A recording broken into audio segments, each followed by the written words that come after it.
felt like your life is just too much.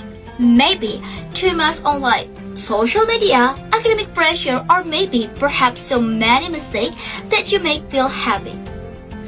In digital world, we often see that our gadget start to like our breath. And what we do? Maybe we start to press the reset button? Yes, that's right.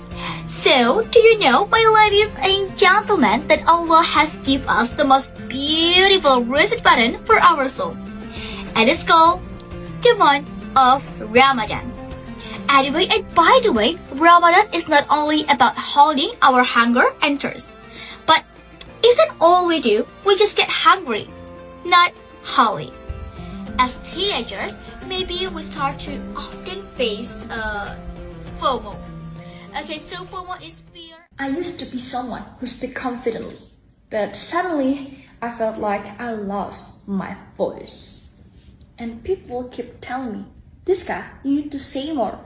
This guy, you need to speak up more. And then I started to wonder, is that really true? Because I've learned that words don't need to be thunder to be heard. As the Prophet Muhammad ﷺ taught us, whoever believes in Allah and the last day should speak good or remain silent. I believe that it's okay to be a quiet, to be a soft-spoken one. Because in the end, it's not about how many words you say, but how much meaningful the word you say. Globalization era is challenge for everyone who is already comfort in competitive life.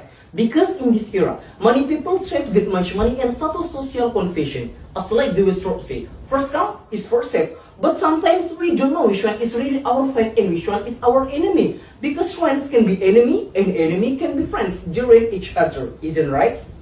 Ladies and gentlemen, nowadays the changing of lifestyle begin far from religious guidance. Religious law as basic of love regulation is increasingly lost means life, and its condition shows us that many people are confused in determining the right fit because they priorities for the success without balance with spiritual values. Shaking hands and kissing between men and women became habit. The topic that I'll be bringing up today is about change. You see, every Ramadan I meet a version of myself I wish I could keep him. But somehow, I always lose the moment for myself to start to make a change, to start do a bigger step, to start changing. Maybe during Ramadan, I feel like I'm closer to Allah. I feel like I can control myself, I pray more, doing the good things, but somehow after all of it, after Ramadan passed through, I feel like slowly I go back. One of the noble women we should learn from Maryam binti Imran. Imagine how heavy the test were here, seeing Maryam pregnant without having a husband. Of course, this situation caused negative judgment for people around her. However, in the middle of pressure and fear, she chose to surrender herself and stay calm, trusting in Allah. Maryam's calmness was not because her life had no problems, but because her heart was full of faith. She believed that Allah always helped her present servant.